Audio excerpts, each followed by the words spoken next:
નમસ્કાર વિદ્યાર્થી મિત્રો.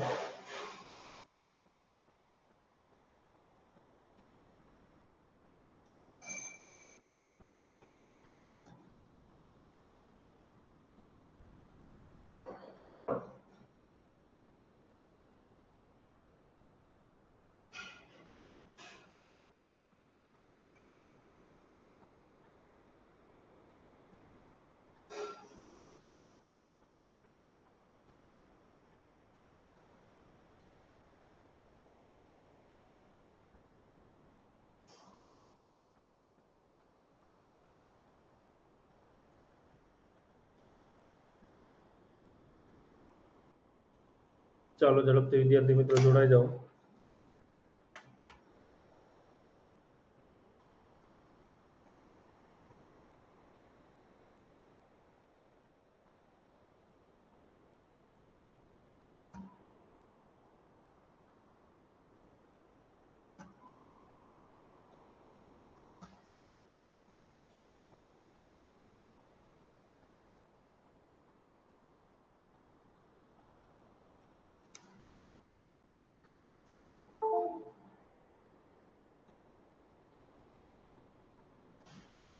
બે મિનિટમાં જ આપણે આપણું સેશન સ્ટાર્ટ કરીએ છીએ વિદ્યાર્થી મિત્રો.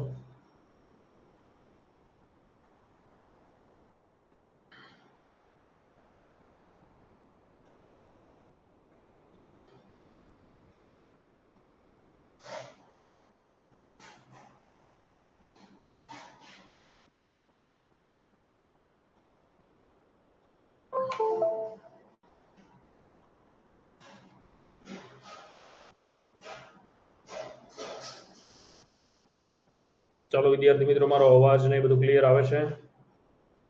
દિનેશભાઈ કલસરિયા, દીપ સોજિત્રા, આપ સૌનું સ્વાગત છે. અવાજ ને બધું ક્લિયર આવે છે? એક વખત વિદ્યાર્થી મિત્રો જણાવી દો.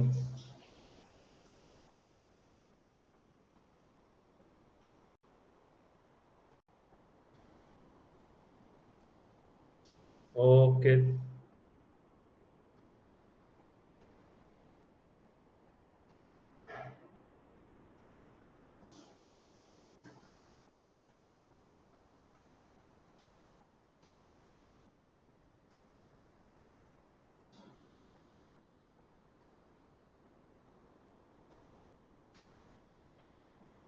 આપ સૌ વિદ્યાર્થી મિત્રોનું હાર્દિક સ્વાગત છે વિદ્યાર્થી મિત્રો.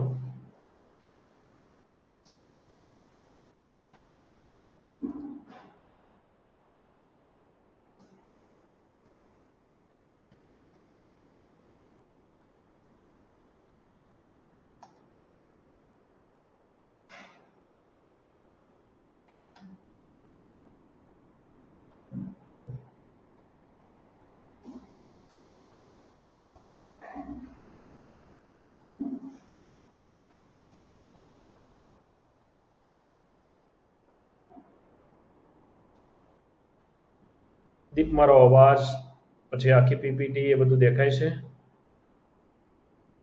બધું ક્લિયર દેખાય છે? એક વખત જણાવો તો મને.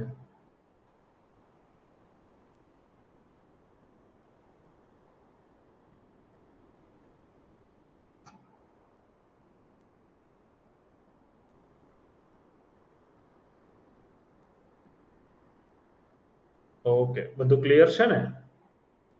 ચાલો ફટાફટ આપણે આપણા સેશનની શરૂઆત કરીએ છીએ.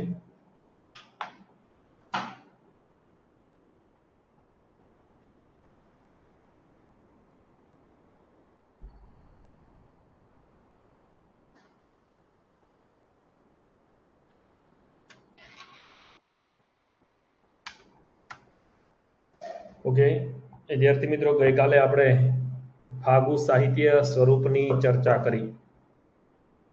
તો ફાગુ શું છે, કેવી રીતે છે, ક્યાંથી આવ્યું, કેવી રીતે આવ્યું, આ બધા ટોપિકની ચર્ચા ગઈકાલે આપણે કરેલી છે. તો એ જ પ્રવાહને ફરી પાછા આપણે આગળ લઈ જવો છે. એટલે જૈન સાહિત્ય આપણે ભણીએ છીએ અને જૈન સાહિત્યમાં આપણે ત્યાં ફાગુ કૃતિઓ લખાય, બારમાસી કૃતિઓ લખાય, છંદ કૃતિઓ લખાય અને લોકકથાની પણ કેટલીક કૃતિઓ લખાય છે. આ ઉપરાંત ચચ્ચરી, વિવાહલુ જેવી કૃતિઓ પણ પ્રાચીન મધ્યકાળમાં રચાયેલી છે. તમારામાંથી કોઈ વિદ્યાર્થી મને જણાવશે કે ગુજરાતી ભાષામાં પ્રથમ ફાગુ કૃતિ કઈ છે? મેં આમ તો ગઈકાલે ચર્ચા કરેલી છે, પણ જો છતાંય કોઈ વિદ્યાર્થી મિત્રને ખબર હોય તો એક વખત કમેન્ટ બોક્સમાં જણાવો. ગુજરાતી ભાષાની પ્રથમ ફાગુ કૃતિનું નામ જો કોઈને ખબર હોય એને ફરી પાછી મારે એક વખત તમને નાનકડી ફાગુની વાત કરીને પછી આપણે આગળ જવું છે અને આજે જૈન સાહિત્યની વિગતે આપણે ચર્ચા પૂરી કરવી છે. તો ચાલો એક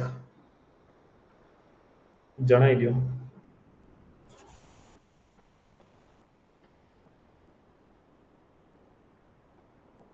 વેરી ગુડ દીપ. સિરિસ્થુલીભદ્ર ફાગુ બરાબર છે, by Jinapadmasuri. Very good.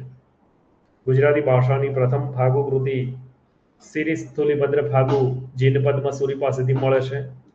ફાગુ કૃતિ આમ તો આપણને મૂળે ફાગુ કૃતિ ફાગણ મહિના ઉપરથી આવે, બરાબર છે. ફાગુ મૂળે સંસ્કૃતમાં આપણે ત્યાં ફલ્ગુ શબ્દ હતો અને એ ફલ્ગુ શબ્દનો ફગ્ગુ, ફગુ અને ફાગુ થાય છે. તો ફલ્ગુ ફગ્ગુ ફગ્ગુ માંથી ફાગુ થયું છે. ફાગુ એટલે વસંતોત્સવ. ફાગુનો એક મતલબ વિદ્યાર્થી મિત્રો થાય છે વસંતોત્સવ. વસંત ઋતુનું વર્ણન ફાગુ કૃતિમાં હોય છે. હવે વસંત ઋતુ આપણી પેટા ઋતુ કેટલી છે ટોટલ? પેટા ઋતુ વિદ્યાર્થી મિત્રો આપણી 6 છે. મુખ્ય ઋતુ 3, શિયાળો, ઉનાળો અને ચોમાસું. અને એમાં 6 પેટા ઋતુ, જેમાં હેમંત, શિશિર, વસંત, ગ્રીષ્મ, વર્ષા અને શરદ. તો આ 6 પેટા ઋતુમાં સાહેબ વસંત ઋતુનું વર્ણન હોય છે. હવે મને એક જણાવો વિદ્યાર્થી મિત્રો કે વસંત ઋતુમાં ગુજરાતી મહિના પ્રમાણે કયા 2 મહિના હોય? ગઈકાલે મેં ચર્ચા કરેલી જ છે, ફરી એક વખત આજે જણાવો. વસંત ઋતુમાં કયા 2 મહિના હોય છે? કારતક મહિનાથી આસો મહિના સુધીમાં વસંત ઋતુમાં કયા 2 મહિના હોય? જણાવશે તમારામાંથી કોઈ?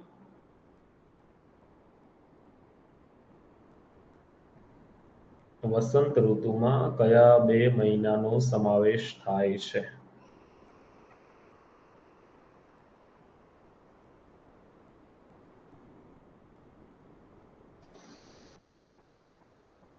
કારતક મહિનાથી આસો મહિના સુધીના મહિનાઓ આવે છે. એમાં કારતક, માગશર, પોષ, મહા, ફાગણ, ચૈત્ર, વૈશાખ, જેઠ, અષાઢ, શ્રાવણ, ભાદરવો અને આસો. હવે 12 મહિના છે વિક્રમ સંવત પ્રમાણે આપણે વર્ષ ગણીએ તો જુઓ, હેમંત ઋતુમાં કારતક માગશર મહિનો હોય, શિશિર ઋતુમાં પોષ અને મહા મહિનો હોય.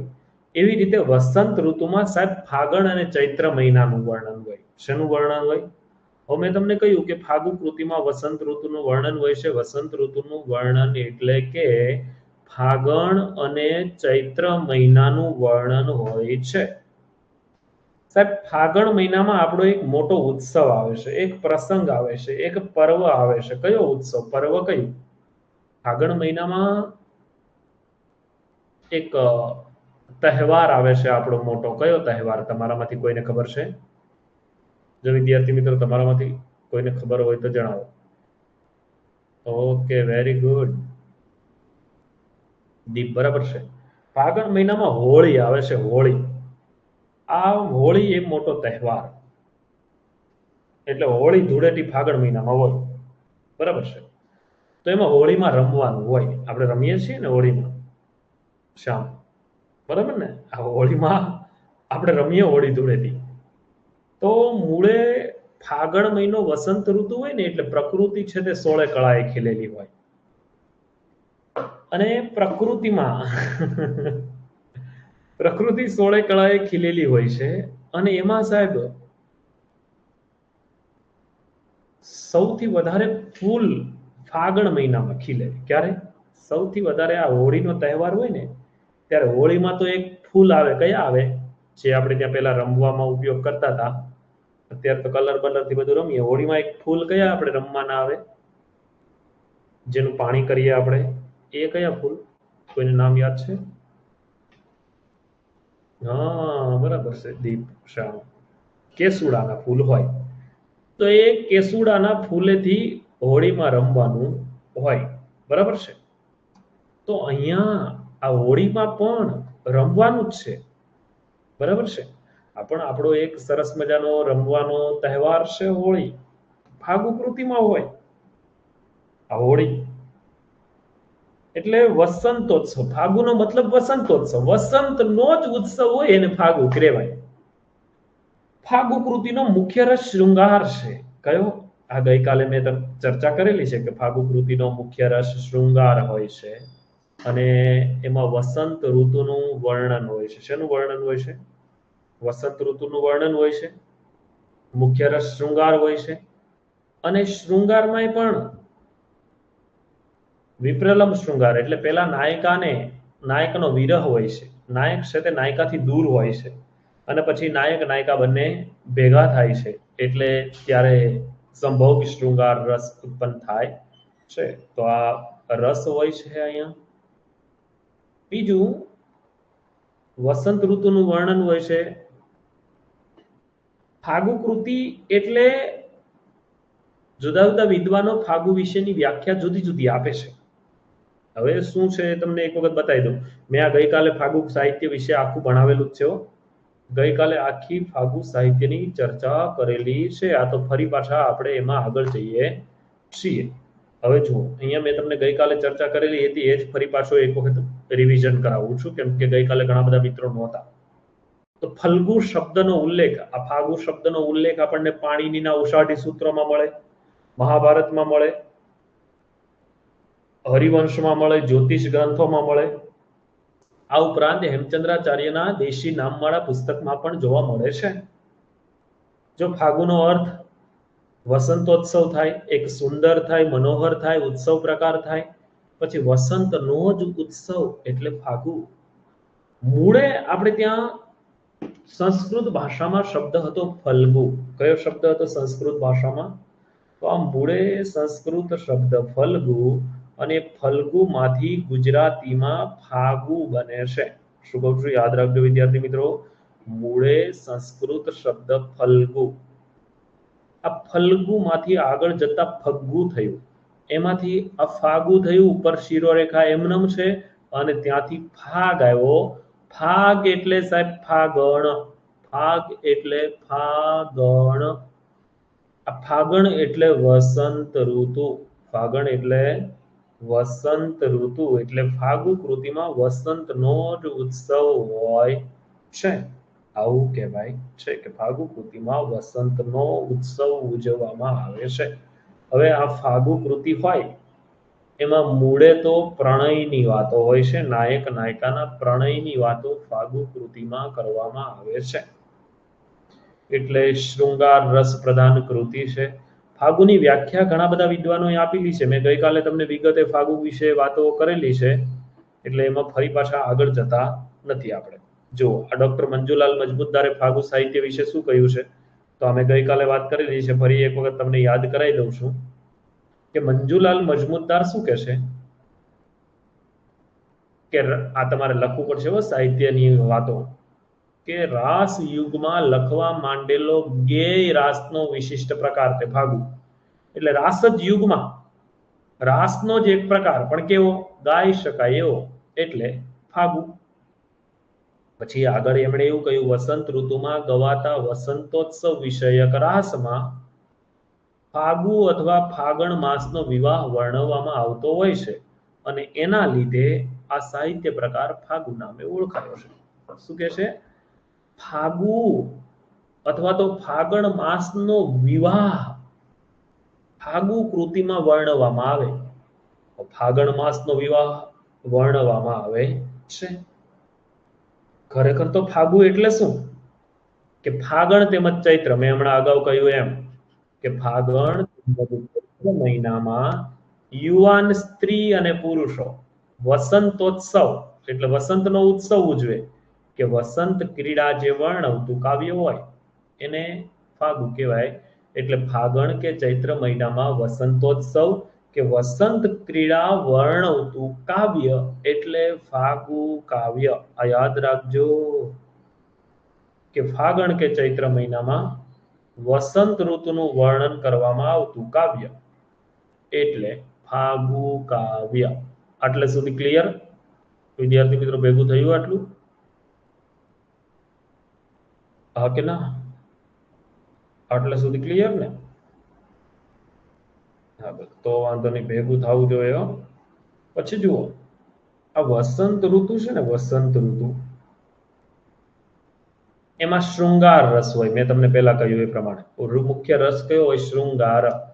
સાહિત્યમાં કુલ કેટલા રસ હોય? મેં તમને અગાઉ વાત કરેલી મિત્રો, અગાઉ વાત કરેલી. સાહિત્યમાં કુલ કેટલા રસ હોય? સાહિત્યમાં કુલ 9 રસ હોય છે. કેટલા હોય છે? કુલ 9 રસ સાહિત્યમાં હોય છે. બરાબર છે. આપણે ત્યાં એવું કહેવાય, નવરસ રુચિરામ નિર્મિતિ મા દદતી ભારતે કવિ જયતી. ભારતીય સાહિત્ય છે તે 9 રસથી ભરેલું હોય છે. બરાબર છે. શ્યામ, દિનેશભાઈ, ભરતભાઈ, દીપ. શૃંગાર, વીર, હાસ્ય, કરુણ, રૌદ્ર, ભયાનક, બીભત્સ, અદ્ભુત અને શાંત, આવા 9 રસ સાહિત્યમાં હોય. એમાં ફાગુ કૃતિ હોય તો એમાં મુખ્ય રસ મિત્રો શૃંગાર હોય છે. કયો હોય છે? શૃંગારમાં 2 પ્રકાર પડે છે. એક વિપ્રલંબ શૃંગાર, એટલે એમાં નાયક નાયિકાનો વિરહ હોય, બંનેને એકબીજા પ્રત્યે આકર્ષણ હોય, પ્રેમ હોય, પણ વિરહ હોય, ભેગા ના હોય. અને સંભોગ શૃંગારમાં બંને ભેગા થઈ અને પ્રણય ક્રીડા કરે છે, એ સંભોગ શૃંગાર. એટલે વસંત ઋતુ સાથે શૃંગાર રસ એમાં પ્રગાઢ રીતે હોય છે.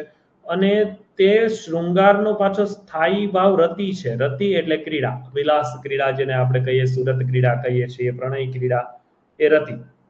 એટલે ફાગુ કાવ્યમાં મૂળે રતિ હોય છે.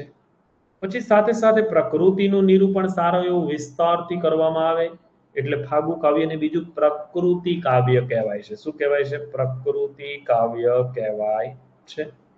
ફાગુ કાવ્યનું આ બીજું નામ પ્રકૃતિ કાવ્ય છે. આગળ જઈએ. મેં જો આ ગઈકાલે ચર્ચા વિગતે કરેલી છે. આ તો તમને હાઇલાઇટ આપું છું આજે. મહત્વની ફાગુ કૃતિઓ. મહત્વની ફાગુ કૃતિઓમાં ગુજરાતી ભાષાની વિદ્યાર્થી મિત્રો પહેલી ફાગુ કૃતિ છે જીન પદ્મસુરી દ્વારા રચાયેલી સ્થુલીભદ્ર ફાગુ. જો આ ફાગુ કૃતિ છે ને, એના કરતા કોઈ આપણને મળતા નથી. આ કહેવાય છે કે બધાથી પ્રાચીન ફાગુ કૃતિ હશે. બરાબર છે, પણ એને કોણ કરતા છે આપણને ખબર નથી. આમ તો પ્રાચીન જૂની ફાગુ કૃતિ મળે છે જીનચંદ્ર સુરી ફાગુ, 1285 આસપાસ લખાયેલી હોય એવું માનવામાં આવે છે. અને સૌથી જૂની ફાગુ કૃતિ કહેવાય છે. અને એના કરતા કોણ હશે? તો એ આ જીનચંદ્ર સુરી વિશે લખેલું છે. એટલે જીનચંદ્ર સુરીના શિષ્યએ કોઈ લખેલું હશે એવું વિદ્વાનોએ અનુમાન કરેલું છે. પણ આપણે જેને સાહેબ પ્રથમ ફાગુ કૃતિ માનીએ છીએ એ ફાગુ કૃતિ છે સ્થુલીભદ્ર ફાગુ. શું કહું છું? સ્થુલીભદ્ર ફાગુ. તેના સર્જક છે જીન પદ્મસુરી. ઘણી જગ્યાએ સિરી સ્થુલીભદ્ર ફાગુ પણ લખેલું હોય. શું કહું છું? ઘણી જગ્યાએ સિરી સ્થુલીભદ્ર ફાગુ આવું લખેલું હશે. જોવા આવું આ સ્થુલીભદ્ર ફાગુની આગળ સિરી લગાડેલું હોય એટલે આવું લાંબ હોય. સ્થુલીભદ્ર ફાગુ આવું ઘણી બધી જગ્યાએ લખેલું હશે. સિરી સ્થુલીભદ્ર ફાગુ, જેના સર્જક જીન પદ્મસુરી છે. હવે અહીંયા શું છે? આ ભાસમાં વહેંચાયેલું છે. જેવી રીતે નોવેલ ચેપ્ટરમાં પ્રકરણમાં વહેંચાયેલી હોય એવી રીતે આ ફાગુ કાવ્ય 7 ભાસમાં વહેંચાયેલું છે. એમાં ભાસની શરૂઆત એટલે પ્રકરણની શરૂઆતમાં પહેલો દોહરો છંદ હોય અને ત્યાર પછી 33 રોળા છંદ હોય. પહેલો દોહરો છંદ હોય અને 33 રોળા છંદ હોય છે.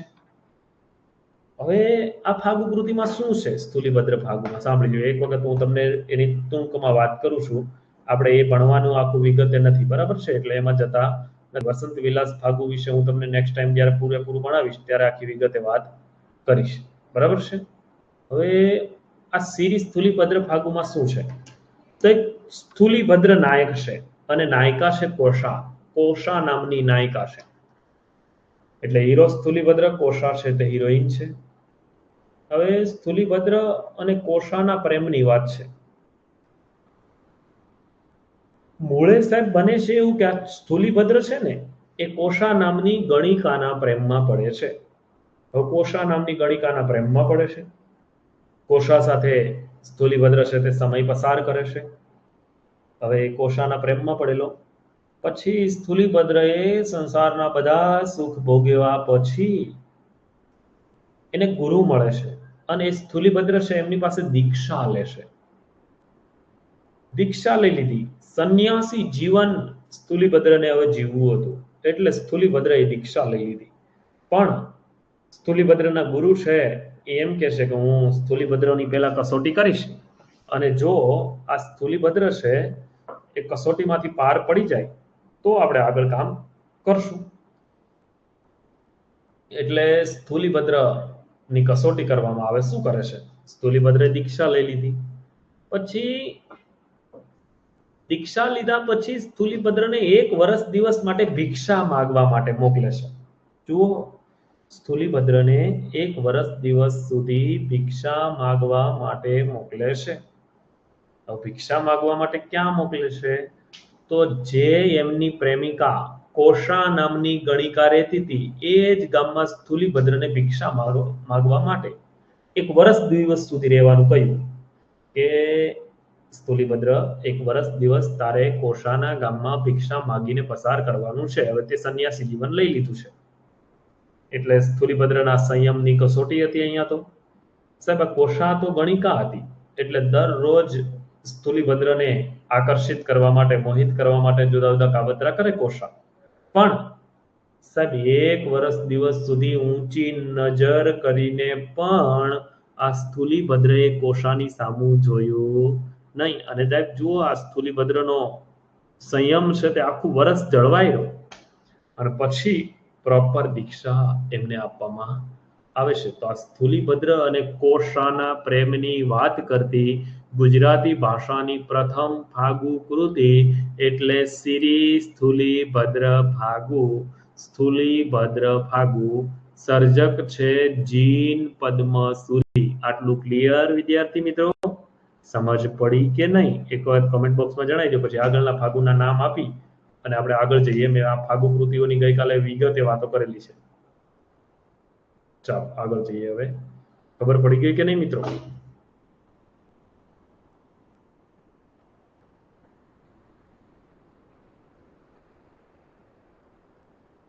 ઓકે શ્યામદીપ,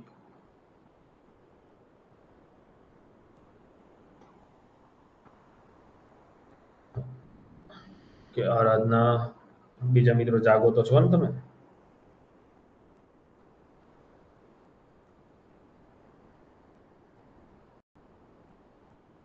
ઓકે ચાલો આગળ જઈએ. બીજી ફાગુ કૃતિઓના નામ આપો. ઓકે દિનેશભાઈ, ભરતભાઈ. ચાલો હવે આ ફાગુ કૃતિ છે એ આપણે 19 બુક્સ છે ને એમાં આપણા સિલેબસમાં છે. પહેલી કૃતિ છે આપણી 19 બુક્સનું જે બીજું પેપર છે એમાં પહેલી જ કૃતિ છે વસંત વિલાસ ફાગુ. એટલે વસંત વિલાસ ફાગુ આપણા સિલેબસની કૃતિ છે. એટલે અહીંયા હું તમને વસંત વિલાસનો ટૂંકમાં પરિચય આપું. જો વસંત વિલાસ ફાગુ, આ વસંત વિલાસ ફાગુ એ ગુજરાતી ભાષાની સર્વશ્રેષ્ઠ ફાગુ કૃતિ માનવામાં આવે. શું કહું છું? સર્વશ્રેષ્ઠ ફાગુ કૃતિ. ગુજરાતી ભાષાની જો કોઈ સર્વશ્રેષ્ઠ ફાગુ કૃતિ હોય તો એ છે વસંત વિલાસ ફાગુ. સિરી સ્થુલીભદ્ર ફાગુ પ્રથમ કૃતિ છે પણ વસંત વિલાસ ફાગુ એ સર્વશ્રેષ્ઠ ફાગુ કૃતિ છે. વસંતનું વર્ણન તો હોય છે. હવે આ વસંત ઉપરથી એક બીજી એક કૃતિ આપણે ભણવાની છે. આ યાદ રાખજો. જો વસંત વાળું છે એટલે તમને સાથે સાથે કહી દઉં. ગુજરાતી ભાષાનું પ્રથમ ખંડ કાવ્ય કવિ કાંત પાસેથી મળે છે. કયું? ગુજરાતી ભાષાનું પ્રથમ ખંડ કાવ્ય કવિ કાંત પાસેથી મળે. કયું? એક વખત કમેન્ટ બોક્સમાં જણાવો તો મને.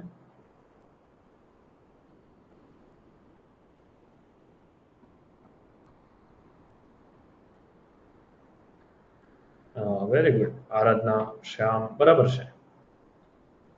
ગુજરાતી ભાષાનું પ્રથમ ખંડ કાવ્ય કવિ કાંત, જો આ બીજી બુક આપણે ભણવાની ને છે એ વસંત વિજય ખંડ કાવ્ય છે. કયું છે? આ વસંત વિજય. બે ભેગું ના થઈ જાય, ધ્યાન રાખજો વિદ્યાર્થી મિત્રો. વસંત વિજય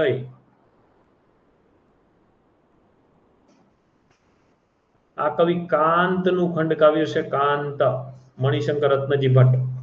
આ કાંતનો કાવ્ય સંગ્રહ આપણા સિલેબસમાં છે. પૂર્વાલાપ 19 કૃતિઓમાંનો એક સિલેબસનો કૃતિ એટલે પૂર્વાલાપ. આ પૂર્વાલાપ આપણે ભણવાનું છે. વસંત વિજય કવિ કાંતનો કાવ્ય ગુજરાતી ભાષાનું પ્રથમ ખંડ કાવ્ય કાંતનું છે અને પૂર્વાલાપ એમનો કાવ્ય સંગ્રહ છે. એ આપણે ભણવાનું છે. વસંત વિજય ખંડ કાવ્યમાં પાંડુ અને માદ્રીના પ્રેમની વાત છે. એ વિગતે હું તમને કથા કરીશ જ્યારે પૂર્વાલાપ ભણાવીશ ત્યારે. આ વસંત વિલાસ ફાગુ કૃતિ તરીકે આપણે ખાલી જોવા જઈએ તો અત્યારે ટૂંકમાં એમની વાત કરીએ તો એ બે વાચનામાં રજૂ થયેલું છે. એક બૃહદ વાચના એટલે મોટો ભાગ છે, એક લઘુ વાચના એટલે નાનો ભાગ છે. હવે આના સર્જક કોણ છે એ આપણને ખબર નથી, પણ અજ્ઞાત કર્તૃક લખવામાં આવે છે. યાદ રાખજો મિત્રો, અજ્ઞાત નામના કોઈ સર્જક નથી. જ્ઞાત એટલે જાણવું અને અજ્ઞાત એટલે નથી જાણતા એવા. શું કહું છું? અજ્ઞાત એટલે નથી જાણતા એવા. અજ્ઞાત કર્તૃક ફાગુ કૃતિ છે. હવે વિદ્વાનોનું એવું માનવું છે કે આ જૈનેતર રચના હશે. જૈનેતર રચના એટલે શું એ જણાવો તો પહેલા મને. આ જૈન ને જૈનેતર આવું આવશે અહીંયા. તો આ જૈનેતર એટલે શું? કમેન્ટમાં કરો તો એક વખત. જૈનેતર કોને કહેવાય જણાવો. ચાલો, જૈનેતર એટલે શું? હે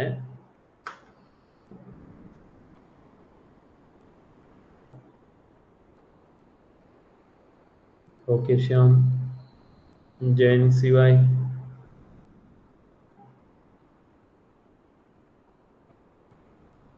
જૈન યુગ ચલાવ્યા પછી ઓકે. મૂળે જૈનેતર એટલે બે શબ્દો. જૈન યુગ પછીની ઓકે દીપ જુઓ જૈનેતર.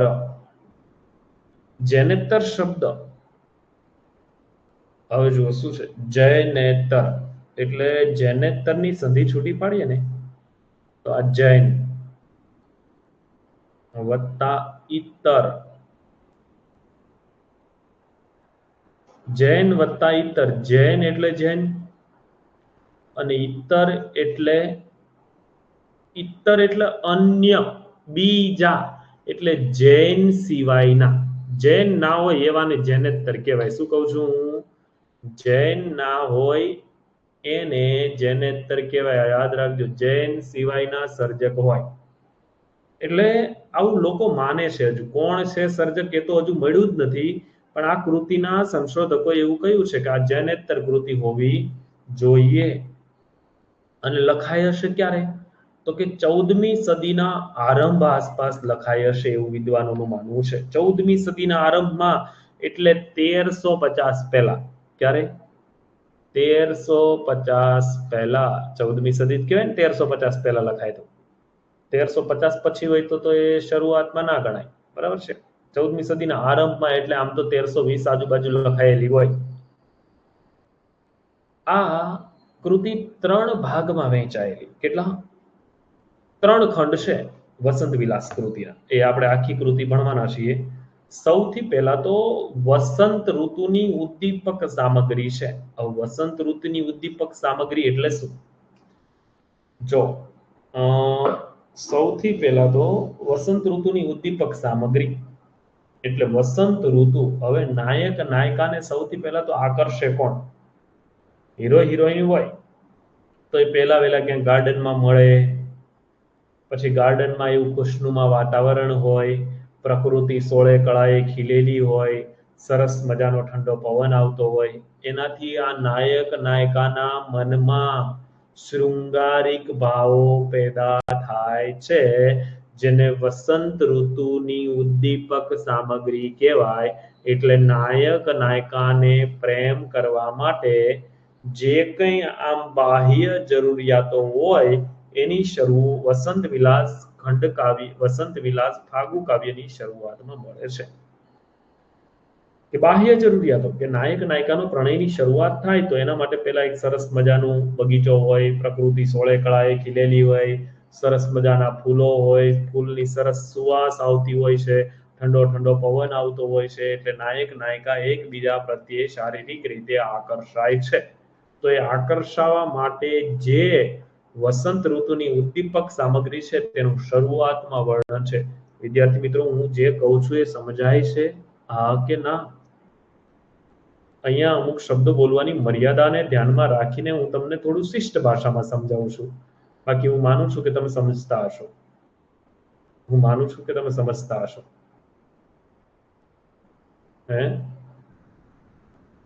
સમજ પડે છે ને પછી?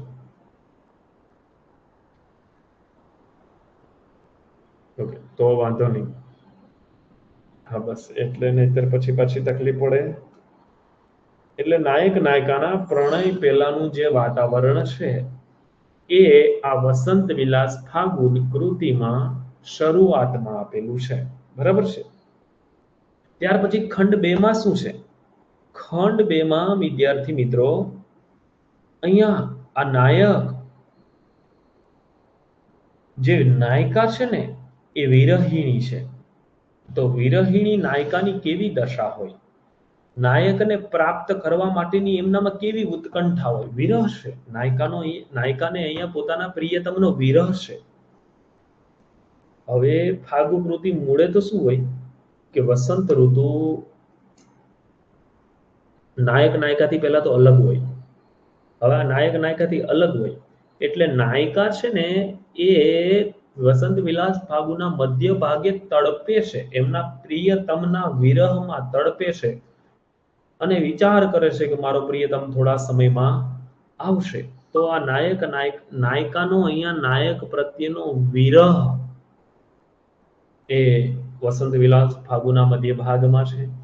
ત્યાર પછી આ નાયિકા છે એને છેલ્લે વસંત ઋતુ ચાલુ થાય છે ને એટલે નાયક છે તે પરદેશથી પાછો આવે. હવે નાયક છે તે પરદેશથી પાછો આવે ને પછી જે નાયક નાયિકાના પ્રણયાલાપનું વર્ણન ફાગુ કૃતિના ઉત્તરાર્ધમાં કરવામાં આવ્યું છે. એટલે જુઓ, આ છેલ્લા ભાગમાં પ્રિયતમની પ્રાપ્તિ થાય છે અને પ્રેમ વિલાસની ક્રિયા અહીંયા કરવામાં આવે છે. એટલે નાયક નાયિકાના પ્રણયાલાપની વાતો, નાયક પોતાની પ્રિયતમા સાથે સમય પસાર કરે છે અને નાયક અને નાયિકાના પ્રણયની વાતો આ ફાગુ કૃતિમાં આવેલી છે. આટલું ક્લિયર વિદ્યાર્થી મિત્રો? હા કે ના? સમજ પડી કે નહીં? ક્લિયર ને આટલું? તો વસંત વિલાસ ફાગુની મેં ટૂંકમાં તમને માહિતી આપી. બાકી આપણે વસંત વિલાસ ફાગુ કૃતિ આખી 19 બુક્સમાં એક વખત ભણવાના છીએ. બરાબર છે? હવે બીજી કૃતિઓના ખાલી નામ કહી દઉં કે આના સિવાય મહત્વની કેવી કેવી ફાગુ કૃતિઓ રચાયેલી છે. તો બીજી કૃતિઓના નામ એક વખત આપણે જોઈ લઈએ. તો બીજી આ કેટલીક ફાગુ કૃતિઓ છે. એમાં એક ફાગુ કૃતિ છે નેમિનાથ ફાગુ. જો નેમિનાથ ફાગુ, આ ફાગુ કૃતિઓ વિશે ગઈકાલે મેં વિગતે ચર્ચા કરેલી છે. નેમિનાથ ફાગુ જે આપણને રાજશેખર સૂરી પાસેથી પ્રાપ્ત થાય છે અને એ ક્યારે પ્રાપ્ત થઈ તો ઈસવીસન 1349 આસપાસ. 1349. પછી આ ફાગુ કૃતિનું નામ યાદ રાખજો, થુલીભદ્ર ફાગ. શું નામ છે? થુલીભદ્ર. પહેલામાં અડધો સ છે, અહીંયા સ અડધો નથી, આ યાદ રાખજો. થુલીભદ્ર ફાગ જેના કરતા છે હલરાજ. હલરાજ પાસેથી આપણને થુલીભદ્ર ફાગ મળે છે. ક્યારે મળે છે તો 1353 માં મળે છે, ઈસવીસન 1353. ત્યાર પછી એક ફાગુ કૃતિ છે રાવણી પાર્શ્વનાથ ફાગુ. શું કહું છું? રાવણી પાર્શ્વનાથ ફાગુ જેના કરતા છે પ્રસન્નચંદ્ર સૂરી. 1366 માં લખાયેલી કૃતિ. રાવણી પાર્શ્વનાથ ફાગુ, પ્રસન્નચંદ્ર સૂરી, 1366. ત્યાર પછી એક મહત્વની ફાગુ કૃતિ છે જીરાપલ્લી પાર્શ્વનાથ ફાગુ. જીરાપલ્લી પાર્શ્વનાથ ફાગુ, જેના સર્જક છે મેરુનંદન. 1373 માં રચાયેલી આકૃતિ છે, 1373. ત્યાર પછી વસંત ફાગુ, જેના સર્જક છે ગુણચંદ્ર સુરી. ત્યાર પછી એક નારાયણ ફાગુ. નારાયણ ફાગુના કરતા છે કીર્તિ મેર. આ કીર્તિ કેમ લખેલું છે જોજો, કીર્તિ બે ઈ જ્યાં ભેગા થાય ને ત્યાં જોડણીનો એવો નિયમ છે કે પહેલો દીર્ઘ લખાય અને બીજો રસ્વ લખાય, કીર્તિ મેર. ત્યાર પછી એક કૃતિ છે રસ સારગ નેમી ફાગ, જેના સર્જક છે રત્ન મંડન સુરી. અને ત્યાર પછી નેમીશ્વર ચરિત ફાગ, જેના સર્જક છે માણિક્ય ચંદ્ર સુરી. તો આ બીજી 2-5 ફાગુ કૃતિઓના નામ યાદ રાખવાના. મૂળે આપણે સ્થૂલીભદ્ર ફાગુ અને વસંત વિલાસ ફાગુ વિશે વિગતે વાતો કરવાની. ફાગુ કૃતિમાં શું હોય છે, ફાગુ કૃતિ ક્યાંથી આવી, કેમ આવી, તેની ચર્ચા મેં ગઈકાલે પણ કરી હતી અને આજે પણ કરી. આટલું ફાગુ કૃતિઓ વિશે વિદ્યાર્થી મિત્રો ક્લિયર? હા કે ના, એક વખત જણાવો તો મને કમેન્ટ બોક્સમાં. આટલું ભેગું થયું હવે કે નહીં?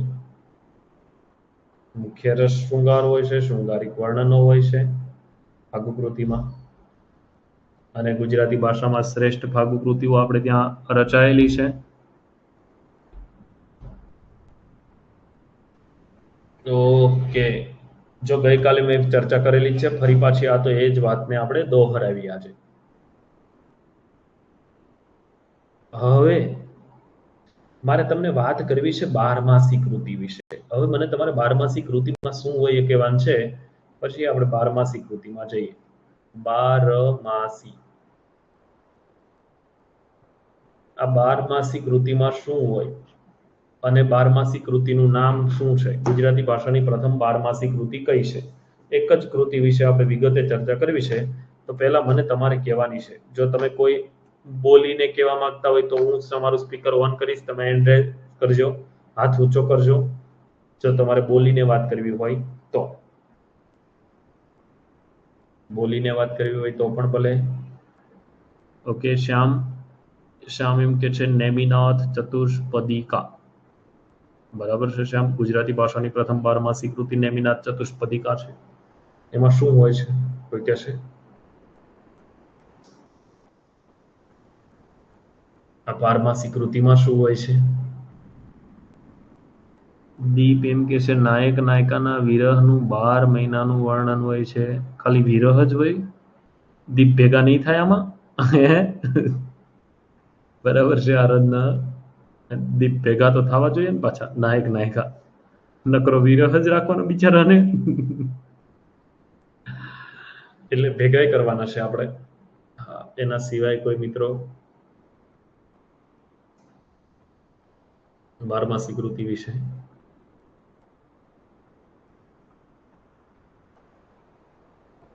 એ આરાધના કે છે ને એમના ચતુષ્પદિકા થતા હશે એ નહીં ખબર. બરાબર છે દીપ.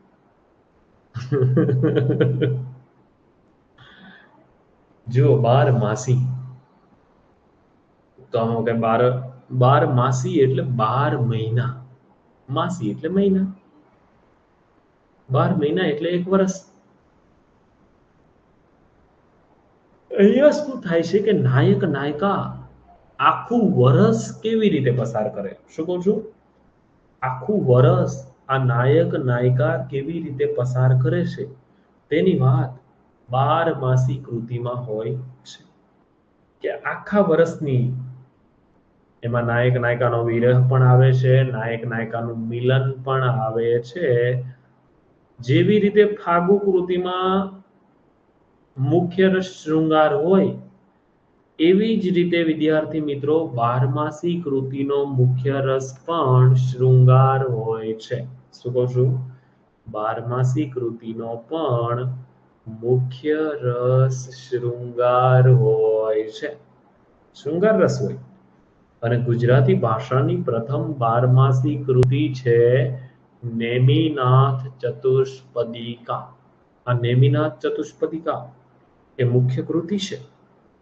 નેમિનાથ ચતુષ્પદિકામાં નેમિનાથ અને રાજુલનો પ્રેમની વાતો કરવામાં આવે છે. નેમિનાથ અને રાજુલ અથવા તો ઘણી જગ્યાએ રાજમતી આવા પણ ઉલ્લેખો પ્રાપ્ત થાય છે.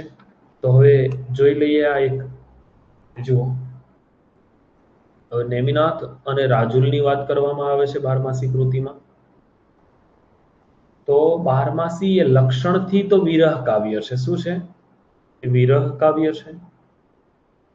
મૂળે નાયક નાયિકાનો વિરહ તો હોય છે, પણ છેલ્લે છેલ્લે મિલન પણ થાય છે. શું કહું છું? છેલ્લે છેલ્લે મિલન પણ પછી થાય છે. હવે મોટા ભાગે મિલન દીપે કહ્યું ને એ પ્રમાણે વિરહ હોય છે. એટલે મૂળ રક્ષણ વિરહ છે નાયક નાયિકાનું, એટલે વિરહ કાવ્ય બીજું બારમાસી કૃતિને બીજું વિરહ કાવ્ય કહેવાય. હવે એમાં ઋતુવાર પ્રત્યેક માસનું, શું કહું છું, ઋતુ પ્રમાણે.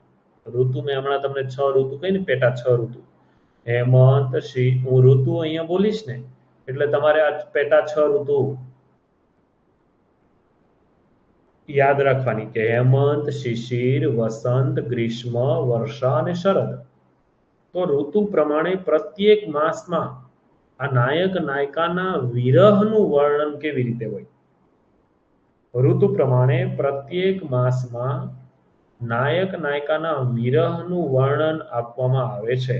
અને છેલ્લે જો પેલા વિરહ કરાવે, પછી નાયક નાયિકાના સુભગ મિલનને નિરૂપવામાં આવ્યું હોય છે. છેલ્લે મિલન કરાવે. હો, આ યાદ રાખજો. પાછા તમે પેલા ગુજરાતી ફિલ્મો જોઈ આવી ને, ગુજરાતી ફિલ્મો, એ પછી તકલીફ આપણે કામ, એ તો જોયા ન હોય એટલે સમસ્યા ખરી. ગુજરાતી ફિલ્મ આપણે જોઈએ ને તો એમાં શું હોય કે લગભગ મોટા ભાગના ગુજરાતી ફિલ્મોમાં પેલા નાયક છે. હવે જુઓ, એક જ મિનિટ. ગુજરાતી ફિલ્મમાં નાયક એટલે જે હીરો હોય છે ને, હીરો, એ હિરોઈનને પ્રાપ્ત કરવા માટે પહેલા પ્રયત્નો કરે શરૂઆતમાં. બરાબર છે? પ્રયત્નો કરે. પહેલા તો હિરોઈનને આકર્ષિત કરે. એ ક્યાંક જંગલમાં હોય ત્યાં હીરો જાય અને એ આકર્ષિત કરે ગમે તેમ કરીને. એટલે ધીમે ધીમે કરતા હીરો છે તે હિરોઈનના પ્રેમમાં પડે. પછી હીરો અને હિરોઈન પ્રેમમાં પડે. પછી એટલા બધા હીરો હિરોઈન નજીક આવી જાય કે બંને એકબીજાના વિના રહી જ ના શકે. રહી જ ના શકે. પણ હારું હંમેશા હિરોઈનના બાપા છે તે હીરો સાથે લગ્ન કરવાની ના પાડતા હોય છે. હિરોઈનના બાપા ના પાડે એટલે હીરો છે ને એ હિરોઈનના પિતા હોય ને એને કન્વિન્સ કરવાના પ્રયત્નો કરે. જુદી જુદી રીતે કન્વિન્સ કરે. પોતાનો પાવર બતાવે છે. ઘણી વખત પોતે ત્યાં કામ કરે છે એવું, એવી રીતે કન્વિન્સ કરવાના પ્રયત્ન કરે. છેલ્લે હિરોઈનના પિતાને ખબર પડી જાય કે આ મારી દીકરી સાથે લગ્ન કરવા માંગે છે. અને છેલ્લે એમના પિતા છે તે ના પાડે છે. પછી હીરો છે તે ગમે તેમ કરીને એની સાથે લગ્ન કરવા માટે પ્રેરાય છે. અને હિરોઈન પણ એમના પિતાને કહી દે છે કે હું આની સાથે લગ્ન કરીશ. તો એ છેલ્લે હીરો હિરોઈનનું મિલન આવે. જુઓ, છેલ્લે હીરો હિરોઈન ભેગા થઈ જાય. તો એવી જ રીતે આ બારમાસી કાવ્યમાં સાહેબ ઋતુવાર પ્રત્યેક માસમાં વિરહનું વર્ણન આવે. પણ એ વિરહના વર્ણન કર્યા પછી નાયક નાયિકાનો સુભગ મિલન અહીંયા નિરૂપવામાં આવે છે. એટલે નાયક નાયિકાને ખૂબ સારી રીતે પછી બંનેને ભેગા કરી દેવામાં આવે છે. સુભગ મિલન છે નાયક નાયિકાનું. અહીંયા આ બારમાસી કૃતિ ગુજરાતી ભાષાની પ્રથમ આ એક જ કૃતિ યાદ રાખવાની બારમાસીમાં. યાદ રાખજો વિદ્યાર્થી મિત્રો. અને એ કૃતિ એટલે નેમિનાથ ચતુષ્પદિકા. આ ગુજરાતી ભાષાની પ્રથમ બારમાસી કૃતિ. આ એક જ કૃતિ, સારી એવી બારમાસી કૃતિ આપણને મળે છે, જેના સર્જક છે વિનયચંદ્ર સુરી અને એ રચાયેલી છે 1269 માં. ક્યારે રચાય છે? તો 1269 માં રચાયેલી કૃતિ છે. નેમિનાથ ચતુષ્પદિકા કરતા છે વિનયચંદ્ર સુરી. હવે અહીંયા કોની વાત છે? તો આ નેમિનાથ એટલે કોણ? પહેલા એ મને કહો તો, નેમિનાથ એટલે કોણ? બોલો, નેમિનાથ એટલે કોણ? નેમિનાથનું નામ તમે ક્યાં સાંભળેલું છે?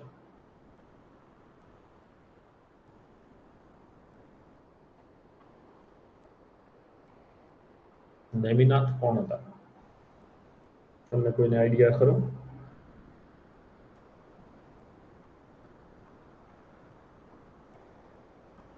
ઓકે શ્યામ, બીજા કોઈ મિત્રો? નેમિનાથ એટલે કોણ?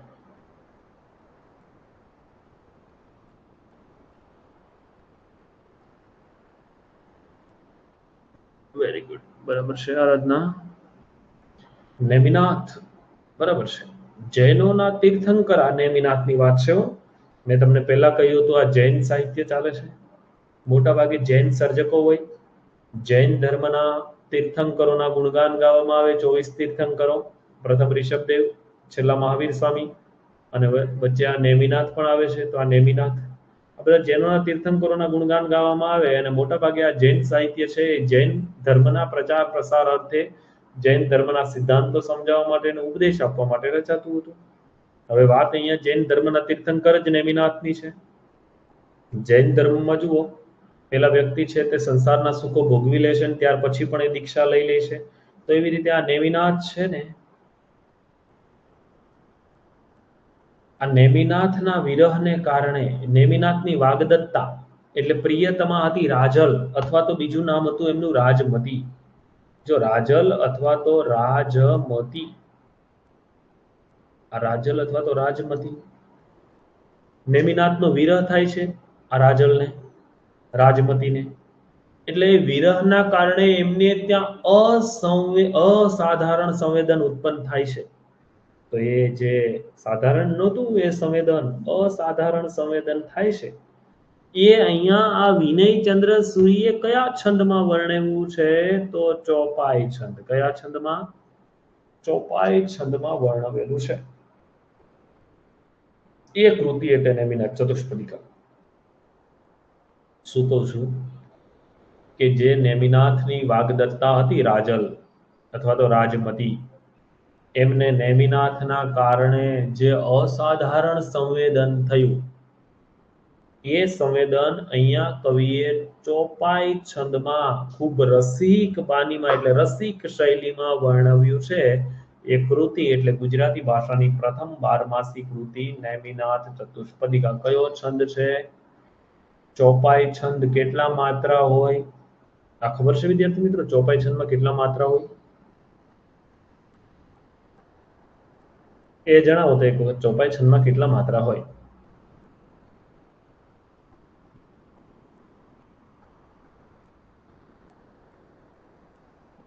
ચોપાઈ છંદ વિશે કોઈ કઈ જાણો છો?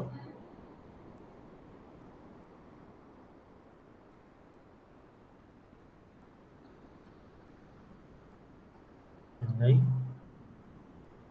આ ચોપાઈ છંદ આવે છે તો ખબર છે ને?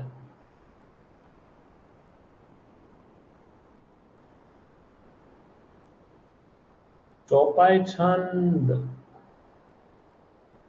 નહીં ભેગું થાય?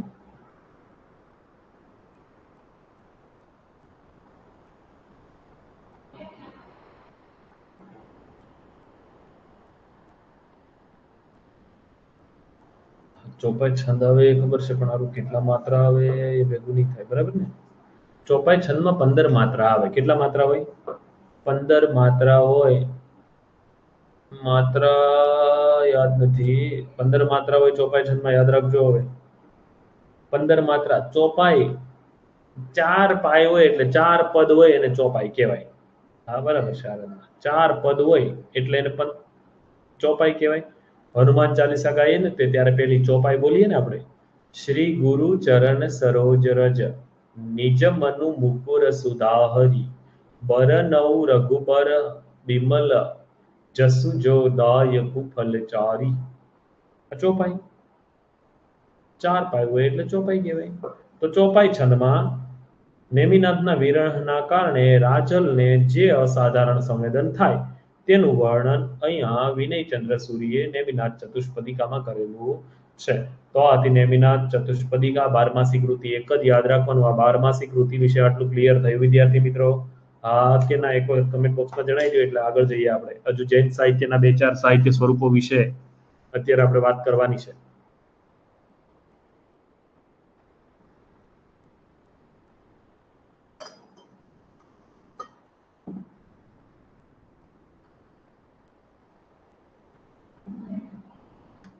આટલું ભેગું થઈ ગયું? ઓકે શ્યામદીપ,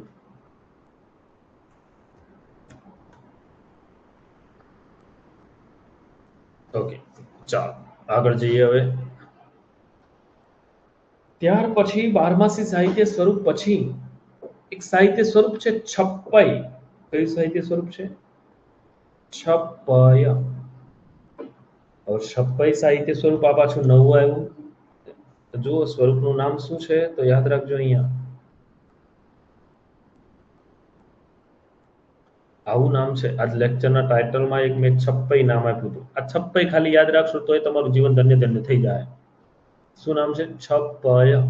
આ છપ્પઈ સાથે આમ તો છપ્પા આવું નામ તમે સાંભળેલું હોય. છપ્પા કોના? છપ્પા તો અખાના. એ છપ્પઈ નામ છપ્પા સાંભળેલું, છપ્પઈ સાંભળેલું નથી.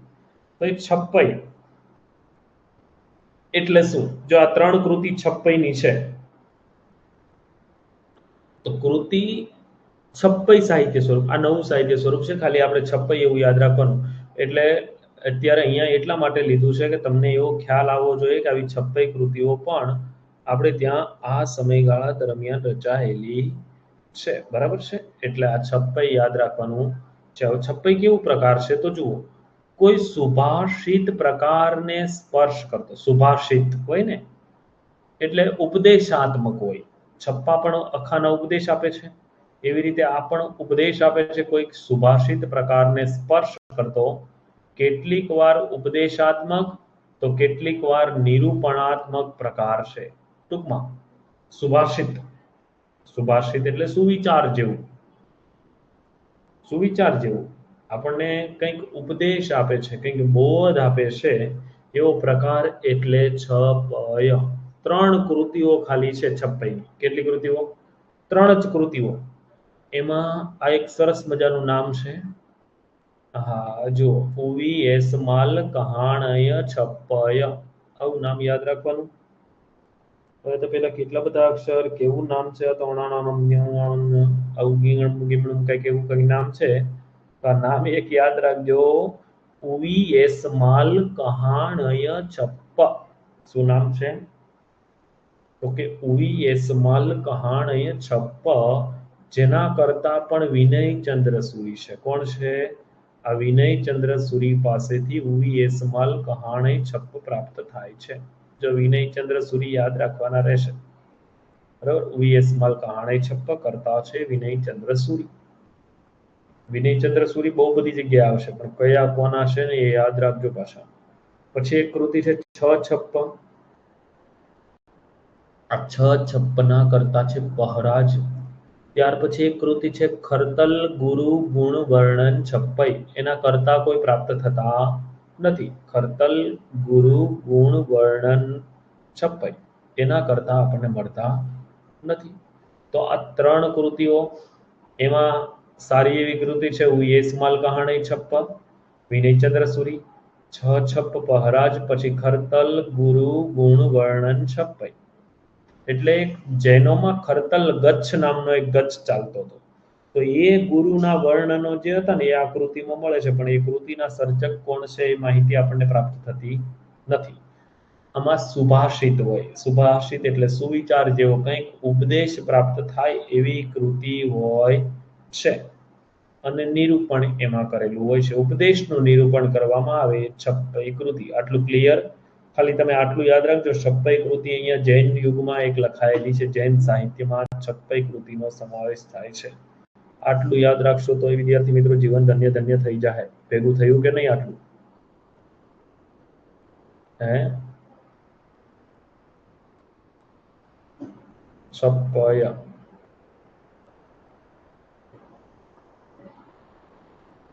ઓકે, ચાલો. ત્યાર પછી એક નવું સાહિત્ય સ્વરૂપ, નવું સાહિત્ય સ્વરૂપ. ત્યાર પછી આ સમયગાળા દરમિયાન વિવાહલુ નામનું એક સાહિત્ય સ્વરૂપ આવ્યું. શેનું સાહિત્ય સ્વરૂપનું નામ છે? વિવાહલુ. વિવાહલુમાં વિવાહલુ એટલે શું? તો એક શબ્દ આપણે સાંભળેલો હોય વિવાહ. આ વિવાહ એટલે શું? વિવાહ એટલે શું? તમે વિવાહ એવો શબ્દ તો સાંભળેલો ને? વિવાહ વચ્ચે એક વિવાહ નામનું મૂવી પણ આવેલું. આ વિવાહ એટલે શું?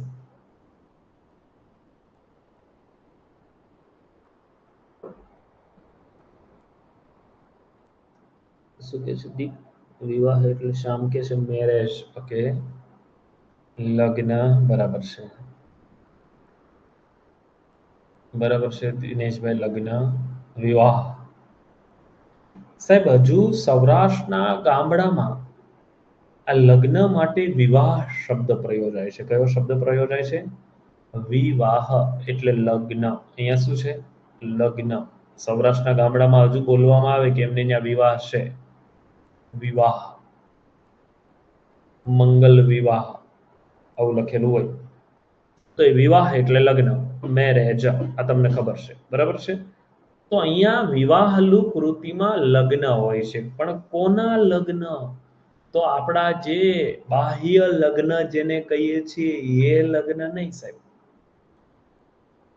અહીંયા સંયમ. શેના કહું છું?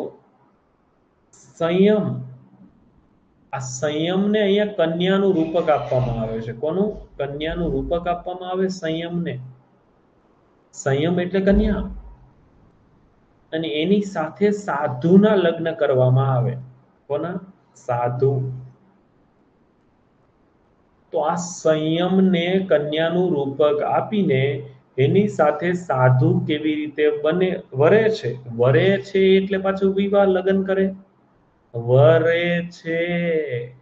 તમને યાદ હોય તો ગામડામાં બોલવામાં આવે એમને ત્યાં વરા નીકળી ગયા, વરા નીકળી ગયા, અથવા તો વરો છે, આવું સાંભળેલું છે મિત્રો તમે? એમને ત્યાં વરો છે, વરા નીકળી ગયા, આવું હોય. સાંભળ્યું તમે? વરો, વરો છે એટલે પ્રસંગ છે, લગ્ન છે, આવું બોલવામાં આવે વરો. હા, બરાબર છે, આવું સાંભળેલું છે. વાહ. તો અહીંયા સાધુના લગ્ન કોની સાથે થાય છે? સંયમ સાથે. એટલે આ કન્યાનું રૂપક આપ્યું કે આ સાધુ છે. સાધુ, સાધુ એટલે સંન્યાસી. સાધુનો મતલબ અહીંયા સંન્યાસી એવો કરવાનો, બરાબર છે. બાકી સંસારી સાધુ હોય છે, પણ અહીંયા સાધુ એટલે સંન્યાસી. આ સંન્યાસીના લગ્ન કોની સાથે? તો કે સંયમ સાથે લગ્ન કહેવાય. એના લગ્ન ગણવાના સંયમ સાથે. તે સંન્યાસી છે તે સંયમિત જીવન કેવી રીતે જીવે છે? સંન્યાસી સંયમિત જીવન કેવી રીતે જીવે છે એ દર્શાવવાનો પ્રયત્ન અહીંયા શિષ્ય કવિનો પ્રાપ્ત થાય છે. કે જે સાધુ હોય છે એમનો શિષ્ય, એટલે એમના શિષ્યની આ રચના હોય છે વિવાહલું, અને એમાં એ સાધુનો કેવો સંયમ જળવાઈ રહે છે. તો કે સાધુએ લગ્ન કોની સાથે કર્યા? તો કે સંયમ સાથે. એટલે સંયમ સાથે સાધુ રહે છે, એટલે સંયમ નામની કન્યા. મૂળે સંયમ ને કન્યાનું રૂપક આપ્યું એટલે સંયમ એટલે કન્યા. આવું અહીંયા કહેવામાં આવ્યું છે. રૂપકાત્મક રીતે સંયમ, કન્યા એટલે સંયમ. એટલે સાધુના લગ્ન કોની સાથે થાય? તો કે સંયમ સાથે સાધુના લગ્ન થાય. અને કેવી રીતે સંયમ સાથે જીવન જીવે છે એ બતાવવાનો શિષ્ય કવિનો પ્રયત્ન હોય છે. આ બે ત્રણ વિવાહલુ કૃતિ છે, આપણે યાદ રાખવાની છે. યાદ રાખજો વિદ્યાર્થી મિત્રો. વિવાહલુ કૃતિ એક બે ત્રણ છે. એમાં એક છે જિનેશ્વર સુરી વિવાહલુ. શું છે? જિનેશ્વર સુરી વિવાહલુ, જેના સર્જક છે સોમમૂર્તિ. ત્યાર પછી બીજી કૃતિ છે શ્રી જીનોદય સુરી વિવાહલુ, જેના કરતા છે મેરુનંદ ગણી. અને એક આ બે વિવાહલુ કૃતિ છે. વિવાહલુ, જિનેશ્વર સુરી વિવાહલુ સોમમૂર્તિ, પછી શ્રી જીનોદય સુરી વિવાહલુ મેરુનંદ ગણી. પછી એક આકૃતિ છે ચચ્ચરી. ચચ્ચરી અલગ છે, વિવાહલુ કરતા અલગ. ચચ્ચરી જેના કરતા છે સોલણ કવિ. ચચ્ચરી વિવાહલુ ચચ્ચરીના કરતા સોલણ કવિ છે. તો આ બે વિવાહલુ જિનેશ્વર સુરી વિવાહલુ સોમમૂર્તિ પાસેથી, અને શ્રી જીનોદય સુરી વિવાહલુ મેરુનંદ ગણી પાસેથી, અને બીજી એક કૃતિ છે ચચ્ચરી જે સોલણ કવિ પાસેથી પ્રાપ્ત થાય છે.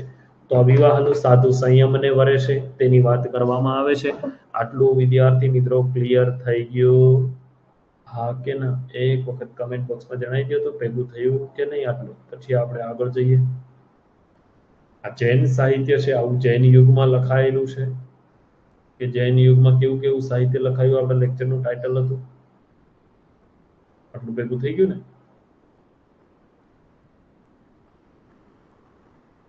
આ જૈન સાહિત્યમાં થોડુંક તમને પેલું લાગશે યારું આ જૈન સાહિત્ય આવું કેમ કે જૈન સાહિત્ય તમે ભણ્યા ન હોય પહેલા એટલે, કેમ કે અને હજુ આપણે ગુજરાતી બોલીએ લખીએ સમજીએ એવું તો આવ્યું નથી, એટલે થોડીક તકલીફો થશે આ યાદ રાખવામાં.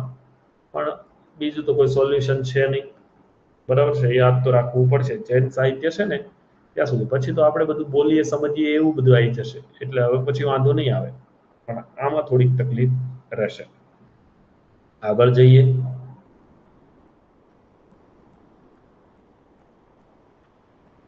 તો આપણે ફાગુ સાહિત્યની વાત કરી, બારમાસી સાહિત્યની વાત કરી, પછી છપ્પઈ સાહિત્યની વાત કરી, આ વિવાહલું સાહિત્યની વાત કરી, અને હવે આગળ જઈએ છીએ છંદ સાહિત્ય. છંદ આ મધ્યકાળનું એક સાહિત્ય સ્વરૂપ છે છંદ. છંદ આપણા પેલા નહીં હો વિદ્યાર્થી મિત્રો, આપણા છંદ નહીં. આપણે જે શિખરણી, મંદાક્રાંતા, પૃથ્વી, હરિણી કહીએ છીએ તે નહીં.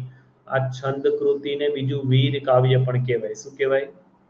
વીર કાવ્ય તરીકે પણ ઓળખવામાં આવે છે છંદ કાવ્ય. એમાં એક જ કૃતિ ખાસ યાદ રાખવાની છે. છંદ કૃતિઓમાં એક જ કૃતિ ખાસ યાદ રાખવાની, એ છે રણમલ છંદ. બીજી એક કૃતિ છે ઈશ્વરી છંદ. બંનેના કર્તા એક જ છે શ્રીધર વ્યાસ. હવે આ છંદ કૃતિ અથવા તો વીર કાવ્યમાં કોની વાત કરવામાં આવે? તો સાહેબ વીર કાવ્ય છે એટલે વીર વ્યક્તિની, વીર વ્યક્તિના ચરિત્રની વાત કરવામાં આવે છે. એની વાત કરવામાં આવે છે તો કે વીર વ્યક્તિના ચરિત્રની વાત છંદ કૃતિ અથવા તો વીર કાવ્યમાં કરવામાં આવે છે. વીર વ્યક્તિ હોય, બળવાન વ્યક્તિ હોય અને વીર વ્યક્તિના ચરિત્રની વાત છંદ કૃતિ અથવા તો વીર કાવ્યમાં કરવામાં આવે છે. વીર કાવ્ય એટલા માટે જ કહેવાય કે એમાં વીર વ્યક્તિના ચરિત્રની વાતો કરવામાં આવે છે. શું કહું છું? વીર કાવ્ય એટલા માટે જ કહેવાય કે વીર વ્યક્તિના ચરિત્રની વાતો કરવામાં આવે છે, અને એમાં સર્વશ્રેષ્ઠ કૃતિ યાદ રાખવાની તો રણમલ છંદ. બીજી કૃતિ છે ઈશ્વરી છંદ. બંને કૃતિના કર્તા એક જ છે શ્રીધર વ્યાસ. આ રણમલ છંદ કૃતિમાં કોની વાત છે એ મને કયો પહેલા. ચાલો, રણમલ છંદની કોની વાત છે એટલે જ મારે જોઈએ છે, બીજું કઈ નહીં જોતું, કથા નહીં કરવી આજે.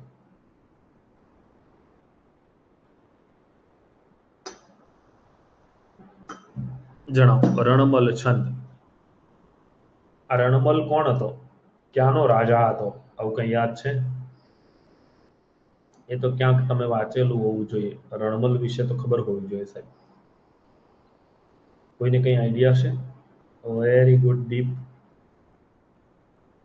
ઈડરના રાજા રણમલની વાત છે. વેરી ગુડ, બરાબર છે શ્યામ. ઈડરના રાજા હતા રણમલ. જુઓ, આ રણમલ છે તે ઈડરના રાજા હતા. આપણે ત્યાં જીપીએસસી ની જે પરીક્ષા લેવાય ને એમાં સવાલ પ્રિલિમમાં પૂછે કે ઈડરિયા ગઢનું વર્ણન કઈ કૃતિમાં કરવામાં આવે છે. આવો સવાલ આ લોકો પૂછી શકે કે ઈડરિયા ગઢનું વર્ણન કઈ કૃતિમાં કરવામાં આવે છે. તો ઈડરિયા ગઢનું વર્ણન રણમલ છંદ કૃતિમાં કરવામાં આવેલું છે.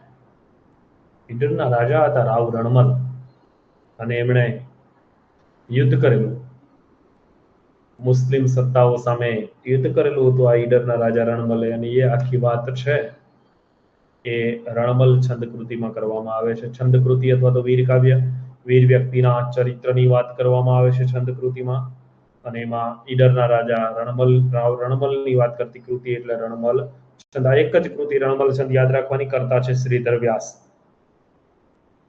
ત્યાર પછી આગળ જઈએ તો છંદ કૃતિ પછી આ જ સમયગાળા દરમિયાન આપણે ત્યાં છેલ્લું સાહિત્ય સ્વરૂપ પ્રાચીન મધ્યકાળ જૈન સાહિત્યનું છેલ્લું સાહિત્ય સ્વરૂપ કયું? તો કે છેલ્લું સાહિત્ય સ્વરૂપ છે લોક કથા.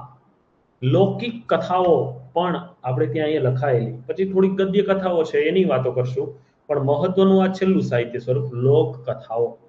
તો એ લોક કથામાં શું છે એની વાતો આપણે કરીએ. લોક કથાની કૃતિઓ. પહેલા તો લોક કથા એટલે શું મને કોઈ કહેશે? લોક કથા એટલે શું? ચાલો મને લોક કથા વિશે પહેલા તો કયો. લોક કથા એટલે શું?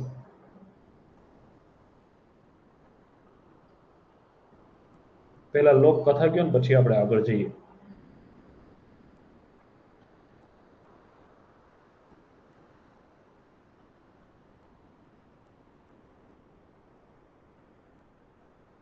લોક કથા આવો શબ્દ છે.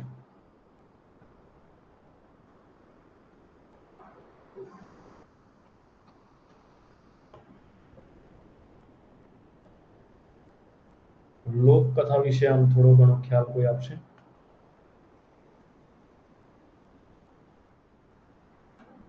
જે કંઈ તમારા મનમાં હોય તે.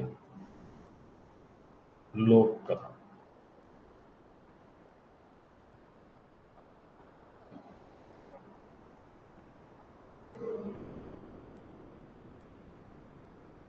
ઓકે શ્યામ, લોકો દ્વારા કહેવામાં આવતી કથા. બસ મને તમારી પાસેથી આ જ બધી અપેક્ષા હતી, આ જ જવાબ મળશે એમ. બરાબર છે દિનેશભાઈ. પબ્લિકને કહીને સંભળાવે. Very good. દીપ શું કે છે? લોકો દ્વારા કરવામાં આવતી વાતો જેના કોઈ પ્રોપર લેખક ના હોય. બરાબર છે.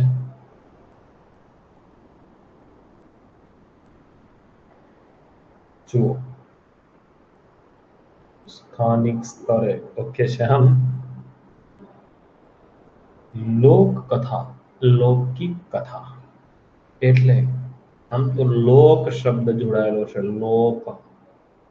લોક એટલે હું, તમે, આજુબાજુમાં, સમાજ, આ બધું જ લોક શબ્દ સાથે જોડાયેલું છે. લોક. લોક એટલે સામાન્ય રીતે માણસ, બરાબર છે, પણ લોક શબ્દ જનરલી આપણે ત્યાં તળપદો શબ્દ. લોક એટલે સોસાયટી આખી. લોક એટલે સોસાયટી, સમાજ. લોકો દ્વારા લોક શિક્ષણ આપતી કથા. બરાબર છે આરાધના. હવે લોક સાથે આખું જો મોટો વિશાળ અર્થ છે લોકનો. આપણે ઘણી વખત બોલીએ આ લોક પરલોક, ત્યારે આ લોક એટલે આખી સૃષ્ટિની વાત થાય. શેની વાત થાય? આ લોક એટલે આખી સૃષ્ટિ, પરલોક એટલે આ સૃષ્ટિ સિવાયનો બીજો લોક છે તેની વાત આપણે કરીએ. આ લોક, પરલોક, પછી પાતાળ લોક, આવું બોલીએ છીએ ને, તો એ લોકનો કેટલો વિશાળ અર્થ છે જુઓ તમે. આ લોક એટલે આખી સૃષ્ટિની વાતો કરવામાં આવે. પણ અહીંયા લોક કથા એટલે આપણી આજુબાજુની જે કોઈ કથાઓ છે, લોકો દ્વારા, લોકો વડે, લોકોને જ કહેવામાં આવતી કથા હોય તે લોક કથા. આમ તો આ લોક સાહિત્ય છે, પણ અહીંયા આ લોક કથા છે ને એના સર્જકો ફિક્સ છે. સામાન્ય રીતે લોક સાહિત્યના કોઈ સર્જક નથી હોતા, પણ આ લૌકિક કથા જેવું સાહિત્ય સ્વરૂપ આપણે ત્યાં જૈન યુગમાં સર્જાયું, તેના સર્જક દ્વારા એ લૌકિક કથા જેવી કથા છે. લોક કથા જ છે એવું નહીં, લૌકિક કથા એટલે એ લોક કથાના જેવા જ સાહિત્ય સ્વરૂપની કથા છે, પણ એના સર્જક છે. સામાન્ય રીતે આપણું લોક સાહિત્ય છે તેના કોઈ સર્જકો હોતા નથી. આપણા લોક સાહિત્યના કોઈ સર્જક નથી. ક્લિયર? તો લૌકિક કથા છે. હવે લૌકિક કથા શું છે? એક ગ્રંથ ખૂબ સારો છે, એ યાદ રાખવો પડે એવો છે આપણે.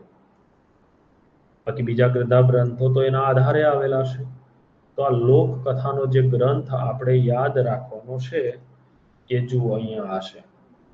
એ ગ્રંથનું નામ છે બૃહદ કથા. શું નામ છે? બૃહદ કથા, જેના સર્જક છે ગુણાઢ્ય. ગુજરાતી ભાષાનો લોકકથાનો સર્વશ્રેષ્ઠ જો કોઈ ગ્રંથ હોય તો છે બૃહદ કથા. આમ તો લોકકથાનો ગ્રંથ છે ને એ માત્ર ગુજરાતી ભાષા કે ભારતીય સાહિત્યનો મહાન નહીં સાહેબ, વિશ્વ સાહિત્યનો જો કોઈ પ્રાચીનમાં પ્રાચીન ગ્રંથ હોય ને તો એ આ બૃહદ કથા છે. શું કહું છું? વિશ્વ સાહિત્યનો પ્રાચીનમાં પ્રાચીન કથા રત્નાકર હોય ગણાય તો એ આ બૃહદ કથા છે. આ ગ્રંથ ભારતીય સાહિત્યનો જ નહીં પણ કદાચ વિશ્વ સાહિત્યનો પ્રાચીનતમ કથા રત્નાકર ગણાય. એટલે આમાં જુદી જુદી એવી કથાઓ આપેલી છે એટલે કથા રત્નાકર, જે ભારતીય વિશ્વ સાહિત્યની અમર કૃતિ કહેવાય બૃહદ કથા. હવે ગુણાઢ્ય કોણ હતા? તો એક વસ્તુ એ યાદ રાખવાની, આ ગુણાઢ્ય નામના કવિ છે એ પ્રતિષ્ઠાનના સાતવાહન અથવા તો શાલિવાહન નામના રાજા હતા. ક્યાંના? પ્રતિષ્ઠાનના સાતવાહન કે શાલિવાહન નામના રાજા હતા. તેના દરબારના સર્જક હતા. પ્રતિષ્ઠાનના સાતવાહન કે શાલિવાહન નામના જે રાજા હતા તેના દરબારના કવિ હતા ગુણાઢ્ય. આ ગ્રંથ સાહેબ 1,00,000 શ્લોકો છે આ ગ્રંથમાં. કેટલા? 1,00,000 શ્લોકો છે આ ગુણાઢ્યના બૃહદ કથા ગ્રંથમાં. યાદ રાખજો, 1,00,000 શ્લોક બૃહદ કથા ગ્રંથમાં 1,00,000 શ્લોકો આપેલા છે. એટલા માટે એને લોકકથાનો બૃહત્તમ સંગ્રહ કહેવાય છે. બૃહત્તમ એટલે સૌથી મોટો સંગ્રહ લોકકથાનો કહેવાય છે. બૃહત્તમ સૌથી મોટો લોકકથાનો જો સંગ્રહ હોય તો એ છે ગુણાઢ્યકૃત બૃહદ કથા. કઈ ભાષામાં રચાયેલું છે? તો પૈશાચી પ્રાકૃત ભાષામાં રચાયેલો ગ્રંથ. કઈ ભાષામાં? પૈશાચી પ્રાકૃત. જુઓ, જો આપણે ગુજરાતી એ પહોંચ્યા નથી, આપણે સંસ્કૃતમાંથી ગુજરાતી ભાષા બનવાની જે પ્રોસેસ ચાલે છે ત્યારે જે સાહિત્ય રચાયેલું છે ત્યાં સુધી પહોંચ્યા છીએ. એટલે પૈશાચી પ્રાકૃત ભાષા. પ્રાકૃતના ઘણા બધા પ્રકારો, એમાંનો એક પ્રકાર એટલે પૈશાચી પ્રાકૃત. એ પૈશાચી પ્રાકૃત ભાષામાં રચાયેલો ગ્રંથ છે. હવે એમાં મુખ્ય કથા કઈ છે? તો નરવાહન દત્તની કથા હશે. નરવાહન દત્તની કથા આ ગ્રંથની મુખ્ય કથા છે. સંસ્કૃતના જે લોકકથાના પુસ્તકો જે કોઈ લખાયેલા ને સાહેબ, એનો આધાર ગ્રંથ હોય તો એ આ બૃહદ કથા છે. સંસ્કૃતમાં મોટા ભાગના ગ્રંથો આ ગ્રંથના આધારે રચાયેલા છે. તો આ બૃહદ કથા ગ્રંથ એ ગુણાઢ્યનો સૌથી પ્રાચીન ગ્રંથ છે. વિશ્વ સાહિત્યનો પ્રાચીનમાં પ્રાચીન કથા લોકકથાનો ગ્રંથ કહેવાય. ગુણાઢ્ય છે તે પ્રતિષ્ઠાનના સાતવાહન અથવા શાલિવાહનના દરબારના કવિ હતા. 1,00,000 શ્લોક છે આ ગ્રંથમાં. લોકકથાનો બૃહત્તમ એટલે સૌથી મોટો વિશાળ ગ્રંથ છે. પૈશાચી પ્રાકૃત ભાષામાં લખાયેલો છે. મુખ્ય કથા નરવાહન દત્તની છે અને સંસ્કૃતના મોટાભાગના ગ્રંથો આના આધારે જ લખાયેલા છે. તો આ લૌકિક કથાનો શ્રેષ્ઠ ગ્રંથ બૃહદ કથા. ખબર પડી વિદ્યાર્થી મિત્રો? હા કે ના? બૃહદ કથા વિશે ખ્યાલ આવ્યો કે નહીં? જણાવો તો એક વખત.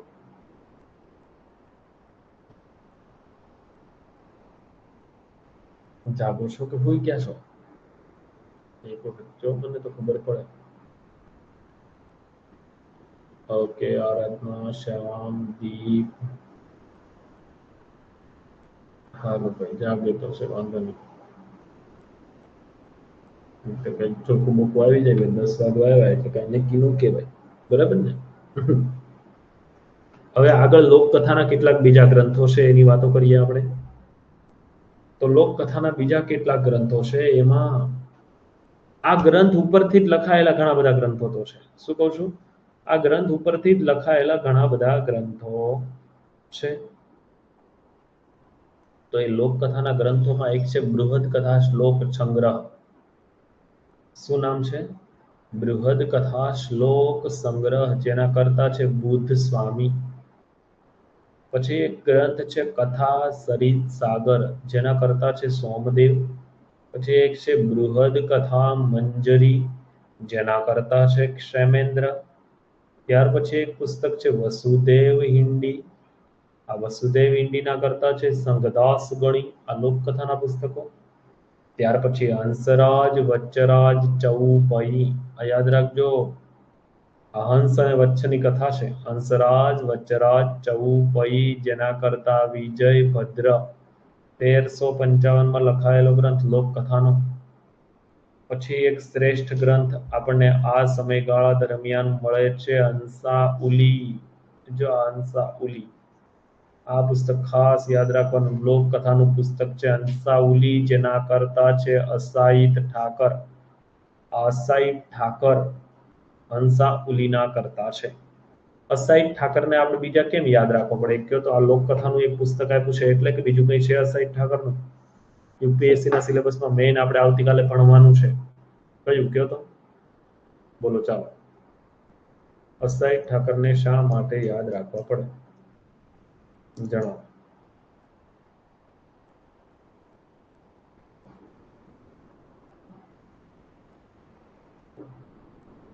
વેરી ગુડ શ્યામ, આરાધના, દીપ, અસાઈત ઠાકોર ભવાઈના પિતા છે. શેના પિતા છે? ભવાઈના પિતા. આવતીકાલે મારે ભવાઈ વિશે જ વાતો કરવાની છે, એટલે અત્યારે આપણે ભવાઈમાં જતા નથી. આવતીકાલે વિગતે ભવાઈ વિશે વાતો કરવાની છે, કેમ કે આપણે ભવાઈ સંગ્રહ, આ ભવાઈ વિશે આપણે યુપીએસસી ના સિલેબસમાં અલગથી આપણો ટોપિક આપેલો છે ભવાઈ. એટલે ભવાઈના વેશોની અત્યારે અહીંયા જૈન સાહિત્યમાં લખાયેલા છે, પણ અસાઈ જૈન નહોતા. બરાબર છે? હવે તમને એવું પૂછવામાં આવે જૈનેતર પુસ્તકો, તો હંસાઉલી એ જૈનેતર છે, એના કરતા જૈન નથી. બરાબર છે? આ અસાઈ ઠાકર જૈન નહોતા, આ યાદ રાખજો. એટલે જૈનેતર હતા અસાઈ ઠાકર. તો એ જૈન સાહિત્ય સિવાયનું જે સાહિત્ય છે, તો આ જૈનેતરમાં આવે છે અસાઈનું હંસાઉલી ગ્રંથ.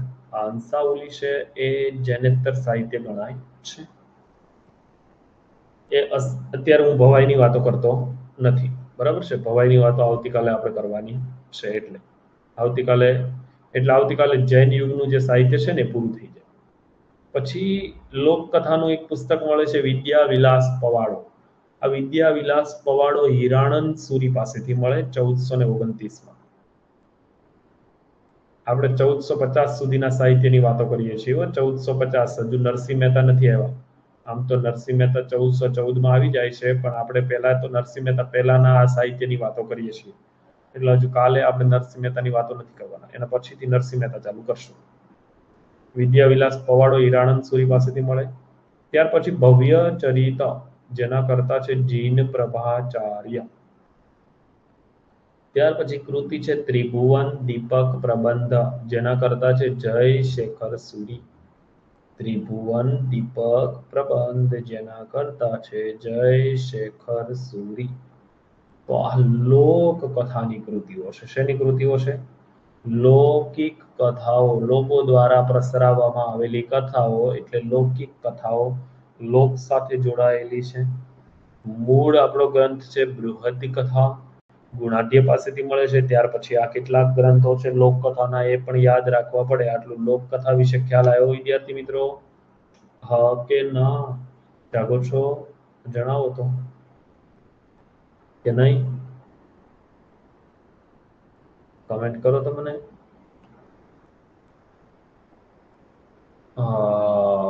જાગ્યો તો છે તો વાંધો નહીં. એકદમ જોકું બોકું આવી જાય ભાઈ, કઈ નક્કી નહીં અત્યારે તો. બરાબર છે ને? હા, એવું બધું થયા કરે. હજુ એક સાહિત્ય સ્વરૂપ છે કે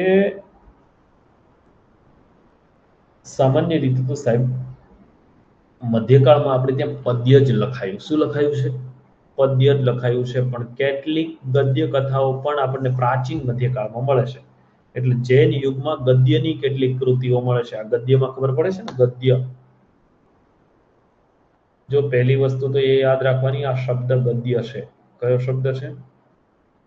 ગદ્ય છે, ગદ્ય નથી. શું કહું?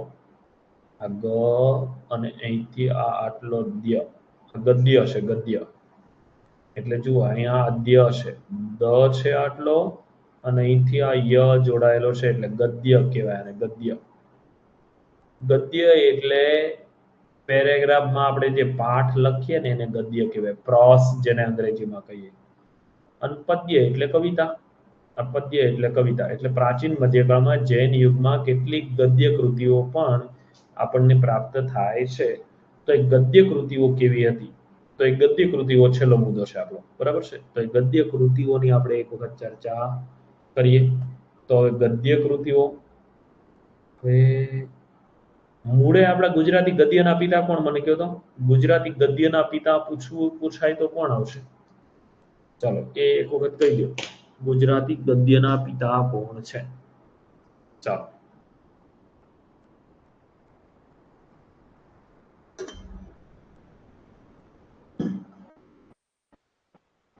વેરી ગુડ શ્યામ, આરાધના.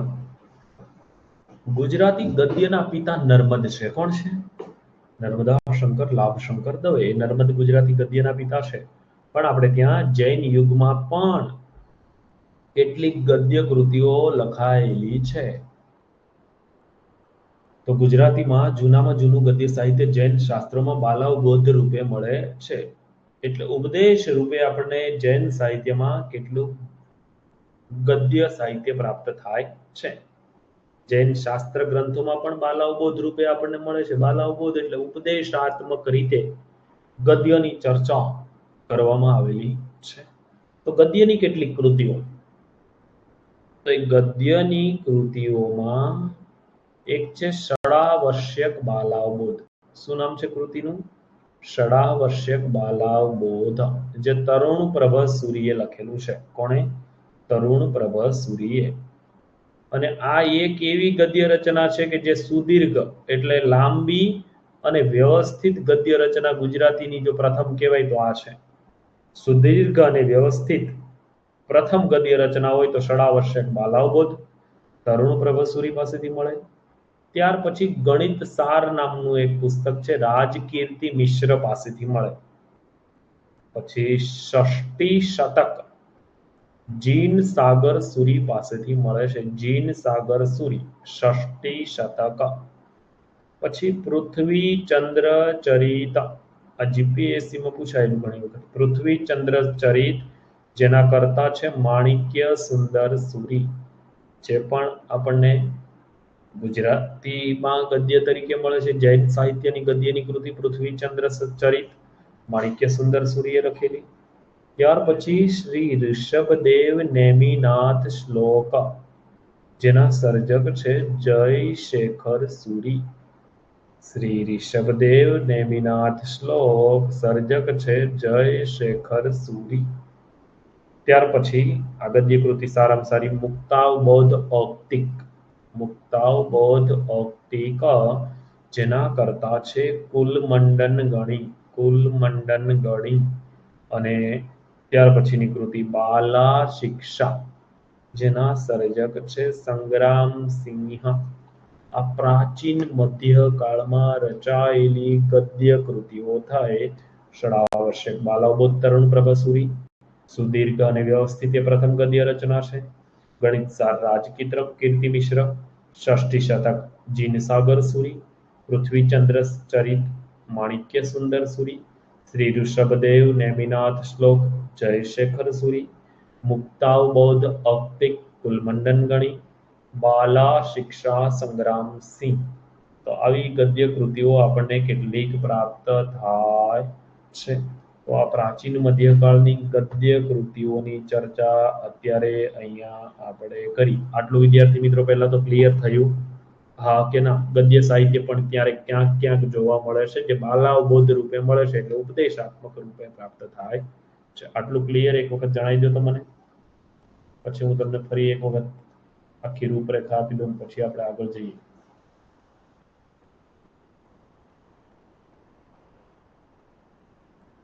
ખબર પડી કે નહીં વિદ્યાર્થી મિત્રો? ઓકે, શ્યામ, નીલા પટેલ, દીપ, બરાબર છે. ભેગું થાય તો છે ને? બસ તો વાંધો નહીં, આવું થોડું થોડું ભેગું થવું જોઈએ. આ જૈન સાહિત્ય છે, હજુ આપણે સમજીએ છીએ, બોલીએ છીએ, લખીએ છીએ, સમજીએ છીએ એવું સાહિત્ય આવી જશે હવે ટૂંક સમયમાં. એટલે પછી તો ક્યાંય તકલીફ જ નહીં પડે. બરાબર છે. હવે જૈન સાહિત્ય પૂછાય સાહેબ, તો જો આજે આપણે ફાગુ કૃતિની વાતો કરી, તો ફાગુ, આમ તો મેં ગઈકાલે આખું ફાગુ વિશે વિગતે સમજાવેલું. શું કહું છું વિદ્યાર્થી મિત્રો? ગઈકાલે આપણે ફાગુ વિશે વિગતે કથા વાર્તા બધી કરેલી છે. હવે આ ફાગુ ક્યાંથી આવ્યું, કેમ આવ્યું એની વાત કરી. ફાગુ એટલે વસંતોત્સવ. કોણે ફાગુની કેવી વ્યાખ્યા આપી છે એ વાતો કરી. ફાગુ શું છે? વસંત ક્રીડાનું વર્ણન હોય છે, ફાગણ ચૈત્ર મહિનાનું વર્ણન હોય છે, પ્રકૃતિની સાથે પ્રણયની વાતો કરવામાં આવે છે. જીન ચંદ્ર સૂરી ફાગુ પ્રાચીન છે, પણ પ્રથમ ફાગુ કૃતિ તો છે સ્થુલીભદ્ર ફાગુ જીન પદ્મસૂરી પાસેથી, જેમાં સ્થુલીભદ્ર અને કોષાના પ્રણયની વાતો કરવામાં આવે. વસંત વિલાસ ફાગુ છે, એમાં પણ મુખ્ય રસ શૃંગાર છે. પહેલા વસંતનું ઉદ્દીપન, પછી વિરહિણી નાયિકાનું વર્ણન, પછી વિરહિણી નાયિકા છે પોતાના પ્રિયતમને મળે છે, અને પછી પ્રેમ વિલાસની ક્રીડાનું આખું વર્ણન છે. પછી આ ફાગુ કૃતિઓ છે. ત્યાર પછી 12 કૃતિ, નેમિનાથ ચતુષ્પદિકા, 12 મહિનાનું વર્ણન હોય છે નાયક નાયિકાનું. છપ્પઈ કૃતિ ઉપદેશાત્મક છે. છપ્પઈ કૃતિ સુભાષિત પ્રકારની કૃતિ છે. વિવાહલુ કૃતિમાં સાધુ છે તે સંયમને વરે છે. સાધુ સંયમ, કેવી રીતે સાધુ સંયમિત જીવન જીવે છે તેની વાત છે. છંદ કૃતિમાં વીર વ્યક્તિના ચરિત્રની વાતો હોય છે. રણબલ છંદ ઈડરના રાજાની વાત છે. પછી લોકકથા, અલૌકિક કથા, બૃહદ કથા એક પ્રાચીન ગ્રંથ છે. સંસ્કૃતના પણ મોટા ભાગના ગ્રંથો આના આધારે રચાયેલા છે.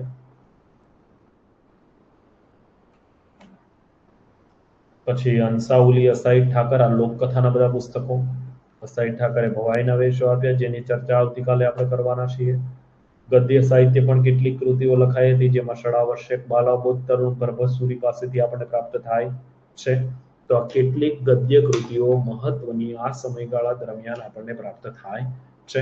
તો આ પ્રાચીન મધ્યકાળના જૈન યુગમાં આટલું સાહિત્ય લખાયેલું છે, જેની આપણે વિગતે ચર્ચા મેં તમારી સામે કરી. ક્યારે લખાયેલું છે?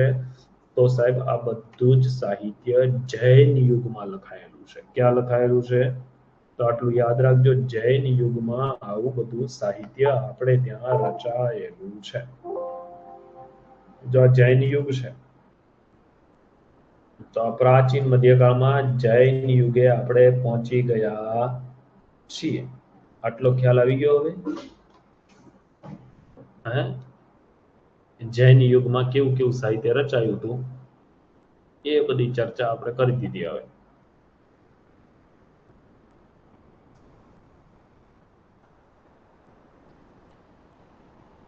ખબર પડી ગઈ ને આટલી? જૈન યુગ કેવું કેવું જૈન યુગમાં આપણે ત્યાં સાહિત્ય લખાયેલું છે. ઓકે,